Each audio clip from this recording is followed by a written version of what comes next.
I don't have a topic. I have a question. What? I want to ask you. Okay, great. You look so happy. I mean, the last time you said that, you asked me if I had, what was it? It's like, if I had killed you. Yeah, if I had accidentally killed you, what would I do with the body? That was your question last time. No, this is a fun one, I think. Okay. So you recently went on a self-imposed writing residency. Yes. And I think that, as artists, we kind of do that anyway, kind of, sort of. Like you work late, not that it's a residency, but you're constantly indulging, the muse, as it were.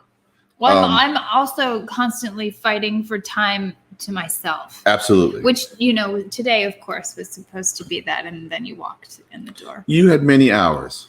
You were making stuff without me here. I did some Absolutely. stuff.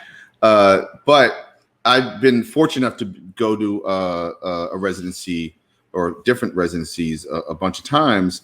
And it's a fascinating thing to do because you kind of abandon your normal routine and normal life and go into this like other space, right? Which I don't think you've ever done.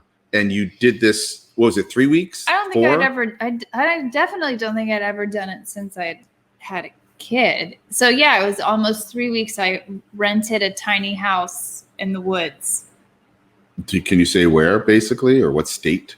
It was in Virginia. In Virginia. Where I'm from. Mm-hmm. Not too far from where my parents are. Mm-hmm. So my question to you about this self-imposed residency for 3 or 4 weeks, did you go in, and I know some of the answers, but for the conversation, did you go in with certain goals, and what was it like, starting with the first few days and going to the last few days? Like, give us a sense of what that was like for you. Well, I did go in with certain goals because there's certain writing projects I really wanted to finish. I wanted to finish at least one thing. Because can you that's say the what hardest kind of thing it was? A TV pilot that I've been working on forever, and I just wanted to wrap that up. And then maybe at least like start or outline like a book project. But I had a couple things. And so, yeah. And then of course, like a few days before I left town, I got like 2 freelance assignments, which is, what happens. You just have to take the work when it comes. And I justified it because that was going to pay for my house in the woods. So then I had like some surprise work on top of it. But, yeah, so I went in and checked into my tiny house, and the first few days I was very lonely, and I thought that I had made a mistake, and I told you that, and I was very sad, and I was like, wait, I'm not around like any of the people I like this is awful, I'm just with myself. And what's, just to write some dumb stuff is ridiculous, but then I got into it. And well, I remember every time I've gone to a residency, and I've talked about Yaddo before in Saratoga Springs, and the first few days you confront imposter syndrome, you have anxiety, like, do you have any skill set or talent at all? Why are you spending this time away? You go in knowing that, and then it all of a sudden evaporates, and you become like this pillar of anxiety. At least I do. Yeah. I mean, yeah, at first, it was weird because I'm also, used to going out every day, and I had to cook like all my meals. And the only way I could really get out to sort of civilization was hoisting myself down a rope. So it was like serious, very different.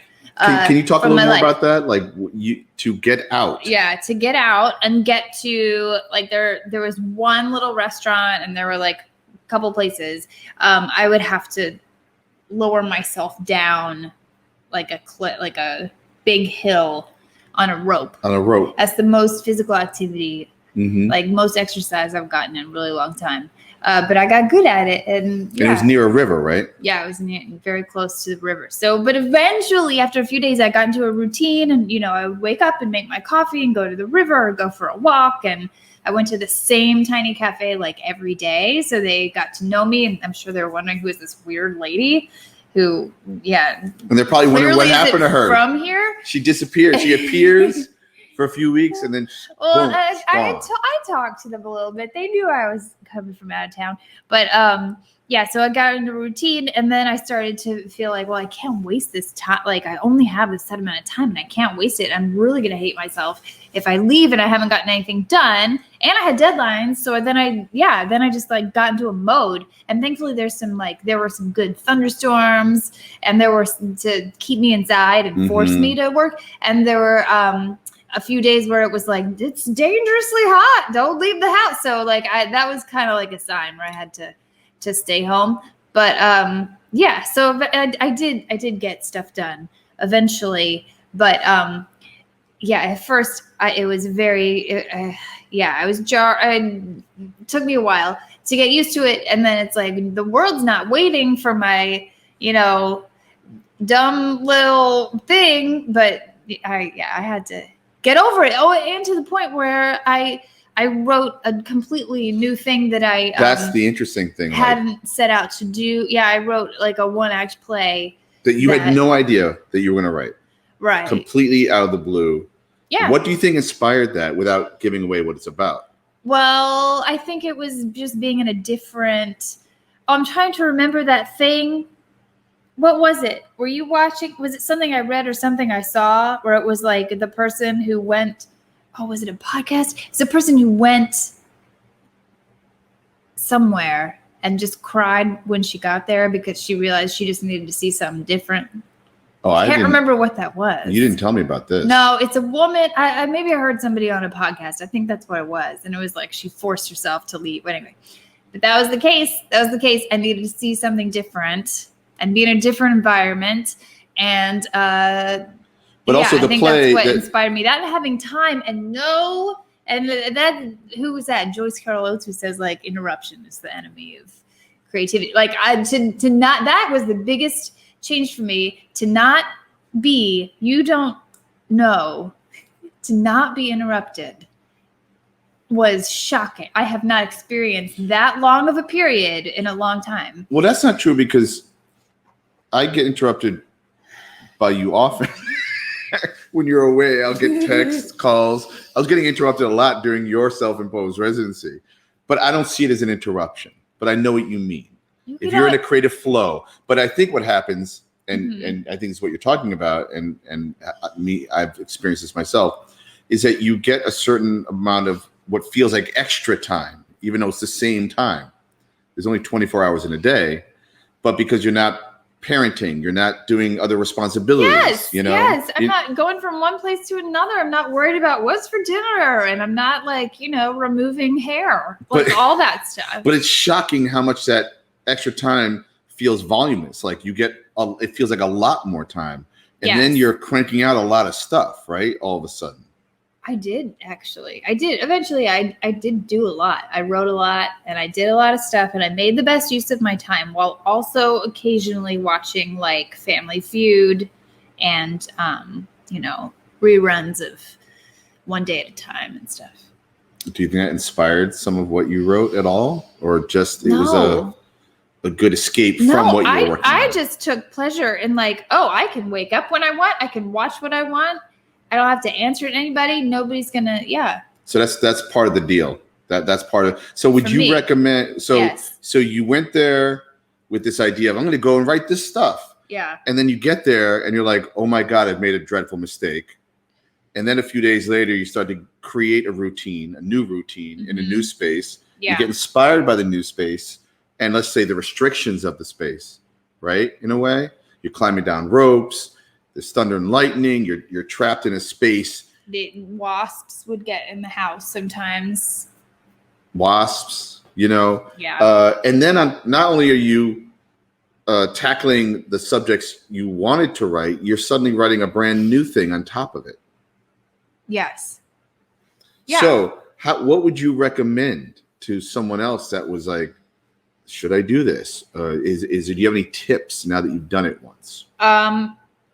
Well, I don't know. I think like one thing that people, because I also interacted, like I did go into town a couple times, like another thing that inspired me was I interacted with people there, and I talk to people and whatever. If I'm like at a restaurant or wherever, I just chat with a lot of different people. So that helped. That inspired me too. And one thing that multiple people said to me when I was like, whatever, sitting by myself having a crab cake sandwich was like they were shocked that I was by myself. Like you don't mind like eating by yourself? You don't mind like staying?